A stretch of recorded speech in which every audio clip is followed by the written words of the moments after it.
ಆದರೆ ಇವತ್ತು ಆ 10,000 ಕೋಟಿ ರೂಪಾಯಿಗಳ ಗುತ್ತಿಗೆ ಪಡೆದಿರುವ ಕಂಪನಿಯ ವಿಶ್ವಾಸಾರ್ಹತೆ ಏನು? L1 ಯಾವುದಾದ್ರೂ ಕಾರಣಕ್ಕೆ ಡಿಸ್ಕ್ವಾಲಿಫೈ ಆದರೆ ನೀವು ಹೊಸದಾಗಿ ಟೆಂಡರ್ ಕರಿಬೇಕೇ ಹೊರತು L2 ಜೊತೆಗೆ ನೀವು ಗುತ್ತಿಗೆ ಕರಾರು ಮಾಡ್ಕೊಳ್ಳೋದಕ್ಕೆ ಸಾಧ್ಯ ಇಲ್ಲ. ಯಾವುದೇ ಸಾರ್ವಜನಿಕ ಹಿತಾಸಕ್ತಿ L1 ಬದಲಿಗೆ L2ಗೆ ಕೊಡೋದ್ರಲ್ಲಿ ಇಲ್ಲ. 10,000 ಕೋಟಿ ರೂಪಾಯಿಗಳ ಯೋಜನೆಯಲ್ಲಿ L1 ಯಾರು, L2 ಯಾರು? ವೀಕ್ಷಕರೇ ನಮಸ್ಕಾರ, ದಿ ಫೈಲ್ ಎಕ್ಸ್ಪೋಸ್ಗೆ ಸ್ವಾಗತ. ನಾನು ರವಿಕೃಷ್ಣ ರೆಡ್ಡಿ. ಮೂಲಭೂತ ಸೌಕರ್ಯಗಳ ನಿರ್ಮಾಣದಲ್ಲಿ, ವಿಶೇಷವಾಗಿ ರಸ್ತೆ, ಕಟ್ಟಡ, ಈ ತರಹದ ಕಾಮಗಾರಿಗಳಲ್ಲಿ ಪ್ರತಿ ವರ್ಷವೂ ನಮ್ಮ ರಾಜ್ಯ ಸರ್ಕಾರ ಸಾವಿರಾರು ಕೋಟಿ ರೂಪಾಯಿಗಳನ್ನ ಖರ್ಚು ಮಾಡುತ್ತೆ.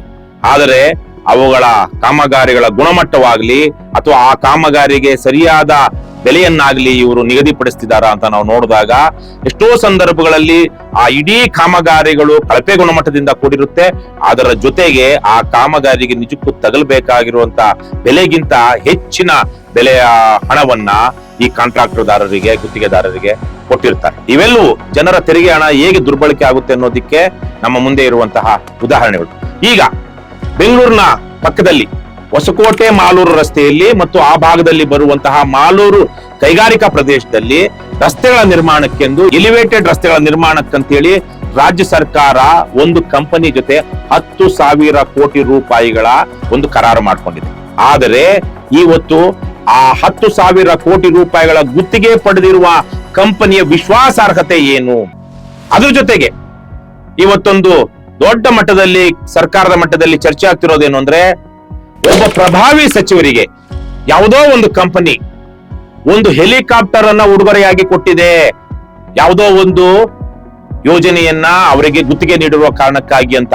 ಅದೇ ಈ ಯೋಜನೆಯಾ ಅನ್ನುವಂಥದ್ದು ನಮ್ಮ ಮುಂದೆ ಇರುವಂತಹ ಪ್ರಶ್ನೆ. ಇವೆರಡರ ಮಧ್ಯೆ ಇನ್ನೂ ಒಂದು ವಿಚಾರ ಇದೆ. ಈ ಕಂಪನಿ, ಯಾವ ಕಂಪನಿ ಈಗ ಮಾಲೂರು ಕೈಗಾರಿಕಾ ಪ್ರದೇಶದಲ್ಲಿ ರಸ್ತೆ ಅಭಿವೃದ್ಧಿ ಮಾಡೋದಕ್ಕೆ 10,000 ಕೋಟಿ ರೂಪಾಯಿಗಳ ಕರಾರನ್ನ ಮಾಡ್ಕೊಂಡಿದೆಯೋ ಅದರ ಹೆಸರು ಭಾರತ್ ವಾಣಿಜ್ಯ ಈಸ್ಟರ್ನ್ ಪ್ರೈವೇಟ್ ಲಿಮಿಟೆಡ್, ಪಶ್ಚಿಮ ಬಂಗಾಳ ಮೂಲದ ಕಂಪನಿ. ಈ ಕಂಪನಿ ಅಂತಿಂತಹ ಕಂಪನಿಯಲ್ಲ. ಇದು ರಸ್ತೆಗಳ, ಅವರ ಕಾಮಗಾರಿಗಳ ಗುಣಮಟ್ಟವನ್ನ ಪರಿಶೀಲನೆ ಮಾಡೋದಕ್ಕೆ ಬರುವಂತಹ ಅಧಿಕಾರಿಗಳು ಏನಿರ್ತಾರೆ ಅವರಿಗೇನೆ ಲಂಚ ನೀಡಿ ಸುಳ್ಳು ಕ್ವಾಲಿಟಿ ಆಡಿಟ್ ರಿಪೋರ್ಟ್ ನ ಪಡೆಯೋದಿಕ್ಕೆ ಅಕ್ರಮಗಳನ್ನ ಎಸಗುತ್ತಿರುವಂತಹ ಕಂಪನಿ. ಒಂದು ವಿಚಾರ, ಸರಿಯಾಗಿ 2025 ಜೂನ್ ಮತ್ತು ಜುಲೈಯಲ್ಲಿ ಈ ಕಂಪನಿ ರಾಂಚಿಯಲ್ಲಿ ಒಂದು ಇದೇ ತರಹದ ಒಂದು ರಸ್ತೆ ಕಾಮಗಾರಿ ನಿರ್ವಹಣೆ ಮಾಡ್ತಾ ಇದೆ. ಆ ಜೂನ್ ಜುಲೈ ತಿಂಗಳಲ್ಲಿ ಆ ರಸ್ತೆ ಕಾಮಗಾರಿಯ ಗುಣಮಟ್ಟವನ್ನ ಪರಿಶೀಲನೆ ಮಾಡೋದಕ್ಕೆ ಅಧಿಕಾರಿಗಳು ಬರ್ತಾರೆ. ಈ ಕಂಪನಿಯ, ಈ ಭಾರತ್ ವಾಣಿಜ್ಯ ಈಸ್ಟರ್ನ್ ಪ್ರೈವೇಟ್ ಲಿಮಿಟೆಡ್ ಕಂಪನಿಯ ಚೀಫ್ ಆಪರೇಟಿಂಗ್ ಆಫೀಸರ್, COO, ಆತ ಮತ್ತು ಆತನ ಇಬ್ಬರು ಸಹೋದ್ಯೋಗಿಗಳು 10 ಲಕ್ಷ ರೂಪಾಯಿಯನ್ನ ಲಂಚವಾಗಿ ಆ ಸುಳ್ಳು ಕ್ವಾಲಿಟಿ ಆಡಿಟ್ ರಿಪೋರ್ಟ್ ಪಡೆಯೋದಿಕ್ಕೆ ಕೊಟ್ಟಿದ್ದಾರೆ ಅಂತ ಹೇಳಿ ಒಂದು CBI ನಲ್ಲಿ ಕೇಸು ದಾಖಲಾಗುತ್ತೆ. ಇವತ್ತು ಆ ಪ್ರಕರಣ ವಿಚಾರಣಾ ಹಂತದಲ್ಲಿದೆ. ಆದರೆ ಇದೇ ಸಂದರ್ಭದಲ್ಲಿ ಕರ್ನಾಟಕದಲ್ಲಿ ಈ 10,000 ಕೋಟಿ ರೂಪಾಯಿಗಳ ಯೋಜನೆ ಏನಿದೆ ಆ ಯೋಜನೆಗೆ ಟೆಂಡರ್ ಕರೆಯಲಾಗುತ್ತೆ. 2025 ಮಾರ್ಚ್ ನಲ್ಲಿ ಟೆಂಡರ್ಗೆ ಆಹ್ವಾನಿಸಲಾಗುತ್ತೆ. 16/4/25 ಟೆಂಡರ್ ಸ್ವೀಕಾರ ಮಾಡೋದಿಕ್ಕೆ ಕೊನೆಯ ದಿನವಾಗಿರುತ್ತೆ. ಆ ಟೆಂಡರ್ ನ ತಾಂತ್ರಿಕ ಬಿಡ್ಗಳನ್ನ 2025 ಸೆಪ್ಟೆಂಬರ್ 22ನೇ ತಾರೀಕು ತೆರೆಯಲಾಗುತ್ತೆ. ಆ ತೆರೆದಾಗ 6 ಜನ ಕಂಪನಿಗಳು ಇರ್ತಾರೆ ಆ ಟೆಂಡರ್ ನಲ್ಲಿ ಭಾಗವಹಿಸಿದಂತವರು. ಅದರಲ್ಲಿ ಭಾರತ್ ವಾಣಿಜ್ಯ ಈಸ್ಟರ್ನ್ ಪ್ರೈವೇಟ್ ಲಿಮಿಟೆಡ್ ಸಹ ಒಂದು. ಈ ಮಧ್ಯದಲ್ಲಿ ಸರ್ಕಾರಕ್ಕೆ ಅದೇ 2 ತಿಂಗಳ ಹಿಂದೆ ರಾಂಚಿಯಲ್ಲಿ ಕ್ವಾಲಿಟಿ ಆಡಿಟ್ ರಿಪೋರ್ಟ್ ಪಡೆಯೋದಿಕ್ಕೆ ಇದೇ ಕಂಪನಿಯ ಚೀಫ್ ಆಪರೇಟಿಂಗ್ ಆಫೀಸರ್ ಸಹಿತವಾಗಿ ಆ ಕಂಪನಿಯ ಉದ್ಯೋಗಿಗಳು ಅಧಿಕಾರಿಗಳಿಗೆ ಲಂಚ ಕೊಟ್ಟಿರ್ತಾರೆ ಅಂತ CBI ಕೇಸ್ ದಾಖಲಾಗಿರುತ್ತೆ.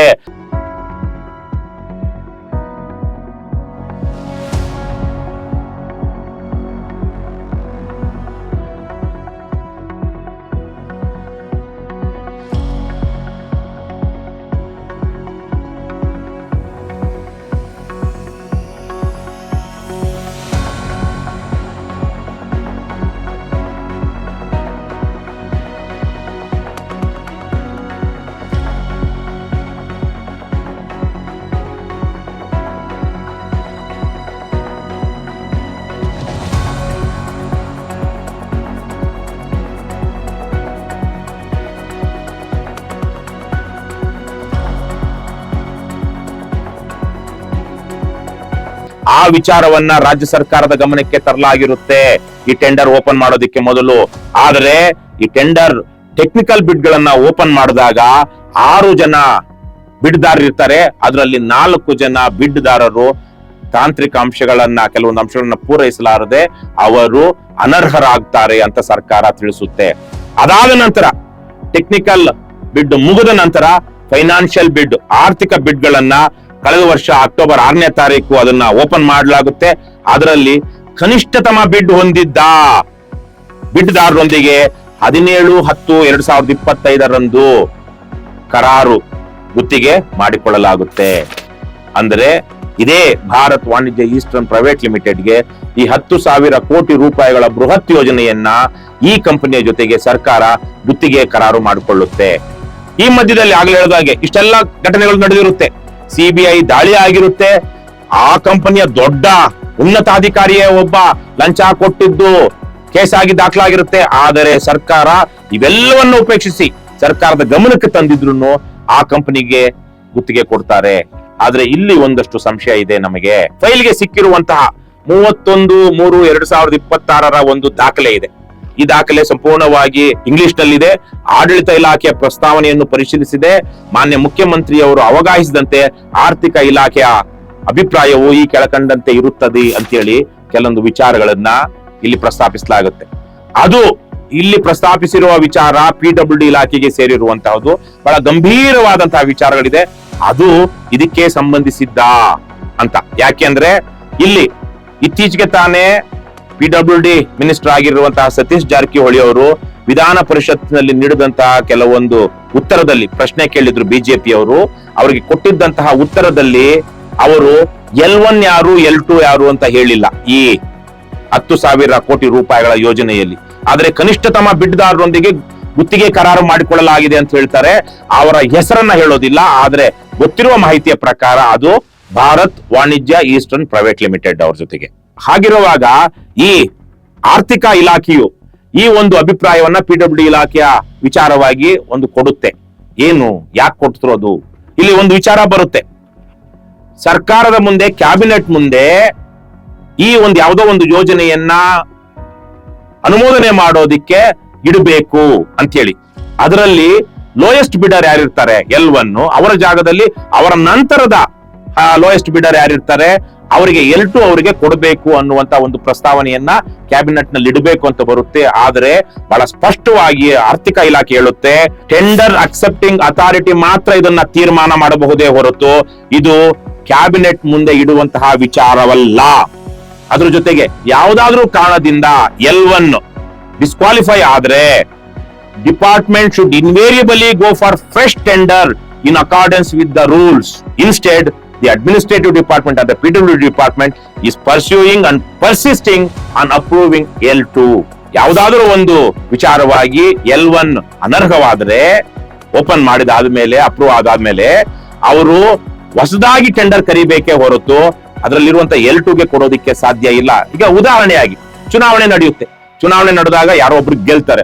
ಅವರು ಗೆದ್ದಾದ ಮೇಲೆ ಅವ್ರು ಅಕ್ರಮ ಮಾಡಿರೋದು ಸಾಬೀತಾದ್ರೆ ಮತ್ತೆ ಅಲ್ಲಿ ಅನರ್ಹರಾದಾಗ ಮತ್ತೆ ಅಲ್ಲಿ ಉಪಚುನಾವಣೆ ನಡೆಯುತ್ತೆ ಹೊರತು ಅಲ್ಲಿ ಸೋತಿದ್ದಂತ 2ನೇ ಸ್ಥಾನಕ್ಕೆ ಬಂದಿದ್ದಂತಹ ಅಭ್ಯರ್ಥಿಯನ್ನ ಶಾಸಕನಾಗಿಯೋ ಸಂಸತ್ ಸದಸ್ಯನಾಗಿಯೋ ಚುನಾವಣಾ ಆಯೋಗ ಘೋಷಣೆ ಮಾಡೋದಿಲ್ಲ.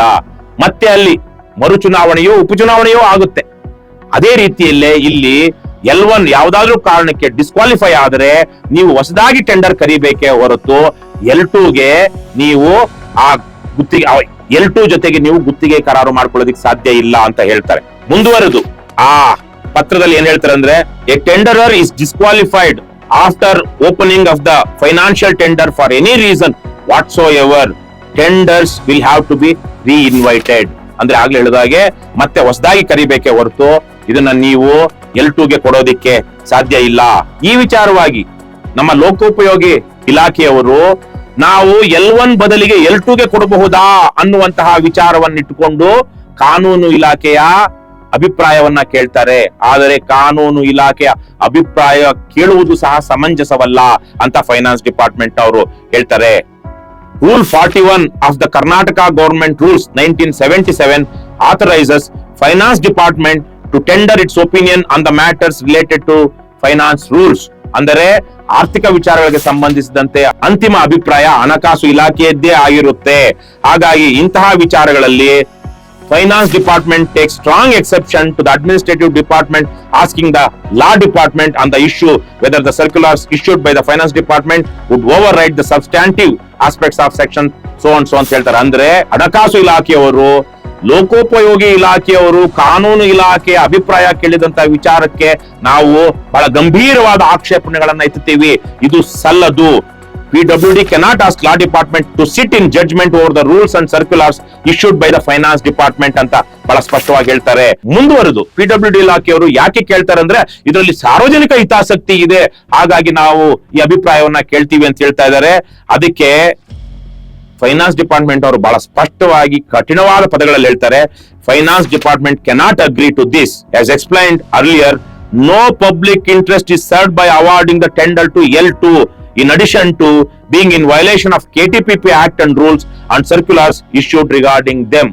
ಅಂದ್ರೆ ಯಾವುದೇ ಸಾರ್ವಜನಿಕ ಹಿತಾಸಕ್ತಿ L1 ಬದಲಿಗೆ L2ಗೆ ಕೊಡೋದ್ರಲ್ಲಿ ಇಲ್ಲ ಅಂತ ಬಹಳ ಸ್ಪಷ್ಟವಾಗಿ ಹೇಳ್ತಾರೆ. ಹಾಗಾಗಿ ನಾವು ವಾಪಸ್ ಬರೋದಾದ್ರೆ ಈ 10,000 ಕೋಟಿ ರೂಪಾಯಿಗಳ ಯೋಜನೆಯಲ್ಲಿ L1 ಯಾರು, L2 ಯಾರು? ವಿಧಾನ ಪರಿಷತ್ತಿನಲ್ಲಿ ಲೋಕೋಪಯೋಗಿ ಸಚಿವ ಸತೀಶ್ ಜಾರಕಿಹೊಳಿ ಅವರು ಕೊಟ್ಟಂತಹ ಉತ್ತರದಲ್ಲಿ L1 ಯಾರು, L2 ಯಾರು ಅಂತ ಮೆನ್ಷನ್ ಇಲ್ಲ. ಅದ್ರ ಜೊತೆಗೆ ಯಾರಿಗೆ ನಾವು ಇದರ ಗುತ್ತಿಗೆ ಕೊಟ್ಟಿದೀವಿ ಅಂತಲೂ ಮೆನ್ಷನ್ ಮಾಡೋದಿಲ್ಲ. ಬದಲಿಗೆ ಅವರು ಆರ್ಥಿಕ ಬಿಡ್ ನಲ್ಲಿ ಕನಿಷ್ಠತಮ ಬಿಡ್ ಸಲ್ಲಿಸಿದ್ದ ಬಿಡ್ದಾರರೊಂದಿಗೆ ದಿನಾಂಕ 17/10/2025 ಗುತ್ತಿಗೆ ಕರಾರು ಮಾಡಿಕೊಳ್ಳಲಾಗಿರುತ್ತದೆ ಅಂತ ಹೇಳ್ತಾರೆ. ಆದ್ರೆ ಅದೇ ಜೊತೆಗೆ ವಿಧಾನ ಪರಿಷತ್ನಲ್ಲಿ ಕೇಳಿದಂತ ಪ್ರಶ್ನೆಯಲ್ಲಿ ಈ ಕಂಪನಿ ಹೀಗೆ ಲಂಚ ಕೊಟ್ಟು ಅವರ ಅಕ್ರಮಗಳನ್ನು ಎಸಗ್ತಾ ಇರುವಂತ ವಿಚಾರವಾಗಿ ಸಿಬಿಐ ಇವರ ಮೇಲೆ ಮೊಕದ್ದಮೆ ದಾಖಲಿಸಿದೆ, FIR ಆಗಿದೆ, ಇದು ತಮ್ಮ ಗಮನಕ್ಕೆ ಬಂದಿದೆಯಾ ಅಂತ ಕೇಳಿದ್ರೆ ಹೌದು, ನಮ್ಮ ಗಮನಕ್ಕೆ ಬಂದಿದೆ.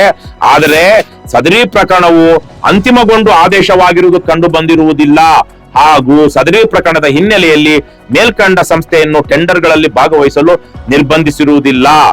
ಆದ ಕಾರಣ ಟೆಂಡರ್ ಪ್ರಕ್ರಿಯೆಯನ್ನು ನಿಯಮಾನುಸಾರ ಮುಂದುವರಿಸಲಾಗಿರುತ್ತದೆ ಅಂತ ಹೇಳ್ತಾರೆ. ಅಂದ್ರೆ ನಮ್ಮ ಗಮನಕ್ಕೆ ವಿಚಾರಕ್ಕೆ ಬಂದಿತ್ತು, ಆದ್ರೂ ನಾವು ಅದನ್ನ ಇಲ್ಲಿ ಏನು ನಿರ್ಬಂಧ ಮಾಡುವಂತದ್ದು ಏನೂ ಇಲ್ಲ ಅನ್ನುವಂತಹ ಮಾತುಗಳನ್ನ ಹೇಳ್ತಾರೆ. ಇಲ್ಲಿರುವಂತಹದ್ದು ಸಾರ್ವಜನಿಕ ಹಿತಾಸಕ್ತಿ. ಒಂದು ಯೋಜನೆಯನ್ನ 16,000 ಕೋಟಿ ರೂಪಾಯಿ ಯೋಜನೆಗಳನ್ನ ಸರ್ಕಾರ ಕೈಗೆತ್ತಿಕೊಳ್ತಿರುವಂತಹ ಸಂದರ್ಭದಲ್ಲಿ ಅದರ ಕಾಮಗಾರಿ ಮತ್ತು ನಿರ್ವಹಣೆ ಮಾಡುವಂತಹ ಸಂಸ್ಥೆಯ ವಿಶ್ವಾಸಾರ್ಹತೆ ಏನು, ಅವರು ಯಾವ ರೀತಿಯಲ್ಲಿ ಹಿಂದೆ ಮಾಡ್ಕೊಂಡು ಬಂದಿದ್ದಾರೆ ಅಂತ ನೋಡಿ ಸರ್ಕಾರ ತೀರ್ಮಾನಿಸಬೇಕು. ಆ ಕಂಪನಿ L1 ಆಗಿದ್ರು ಇಂತಹ ಕಂಪನಿ ಜೊತೆಗೆ ನಾವು ವ್ಯವಹರಿಸುವುದು ಸರಿಯಲ್ಲ ಅನ್ನುವಂತ ಕನಿಷ್ಠ ಪ್ರಜ್ಞೆಯನ್ನ ಸರ್ಕಾರಗಳು ಮತ್ತು ಅಧಿಕಾರಿಗಳು ಇಟ್ಕೊಳ್ಬೇಕು. ಅದು ಇದೆಯಾ?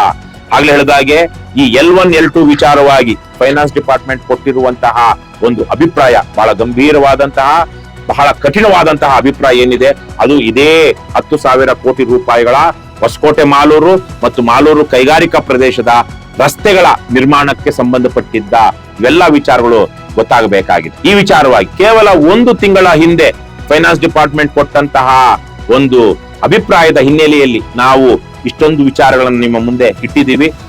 ಸಾಕಷ್ಟು ಬೆಳವಣಿಗೆಗಳಾಗ್ತಾ ಇದೆ. ಈ ವಿಚಾರದಲ್ಲಿ ಗಂಭೀರವಾದಂತಹ ಬೆಳವಣಿಗೆಗಳು ಈ ವಿಚಾರವಾಗಿ ಕಂಡು ಬಂದಾಗ ಮತ್ತಷ್ಟು ವಿವರಗಳೊಂದಿಗೆ ನಾವು ನಿಮ್ಮ ಮುಂದೆ ಬರ್ತೀವಿ. ಅಲ್ಲಿವರೆಗೂ ನಮಸ್ಕಾರ. ಇವತ್ತು ನಾನು ನಿಮ್ಮಲ್ಲಿ ಒಂದು ಮನವಿ ಮಾಡ್ತಾ ಇದ್ದೀನಿ. ದಿ ಫೈಲ್ ಕಳೆದ 3 ವರ್ಷಗಳಿಂದ ಯಾರ ಮುಲಾಜಿಗೂ ಒಳಗಾಗದೆ ನಿಷ್ಪಕ್ಷಪಾತವಾಗಿ ತನಿಖಾ ವರದಿಗಳನ್ನ ನಿಮ್ಮ ಮುಂದೆ ಇಡ್ತಾ ಇದೆ. ಕೋವಿಡ್ ಹಗರಣ ಆಗಿರಬಹುದು, ಶಿಕ್ಷಕರ ನೇಮಕಾತಿಯಲ್ಲಿನ ಅಕ್ರಮವಾಗಿರ್ಬೋದು, ಸರ್ಕಾರದ ಹಲವಾರು ಭ್ರಷ್ಟಾಚಾರಗಳನ್ನ ದಾಖಲೆ ಸಮೇತ ಬಯಲು ಮಾಡ್ತಾ ಇದೆ.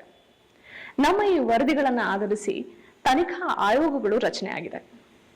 ನಮ್ಮ ಸಂಸ್ಥೆ ಹೀಗೆ ನಿರಂತರವಾಗಿ ನಿರ್ಭೀತಿಯಿಂದ ಸ್ವತಂತ್ರವಾಗಿ ಮುಂದುವರಿಯೋದಕ್ಕೆ ನಿಮ್ಮ ಸಹಾಯ ಅತ್ಯಗತ್ಯ. ಹಾಗಾಗಿ ನನ್ನ ಮನವಿ, ಡಿಸ್ಕ್ರಿಪ್ಷನ್ ಬಾಕ್ಸ್ ನಲ್ಲಿರುವಂತಹ ಲಿಂಕ್ ಬಳಸಿ ಅಥವಾ ಈ ವಿಡಿಯೋದಲ್ಲಿ QR ಕೋಡ್ ನ ಸ್ಕ್ಯಾನ್ ಮಾಡಿ ನಿಮ್ಮ ಕೈಲಾದಷ್ಟು ಹಣ ಡೊನೇಟ್ ಮಾಡಿ. ಈ ಮೂಲಕ ಸ್ವತಂತ್ರ ಪತ್ರಿಕೋದ್ಯಮವನ್ನ ಬೆಂಬಲಿಸಿ. ನಮಸ್ಕಾರ.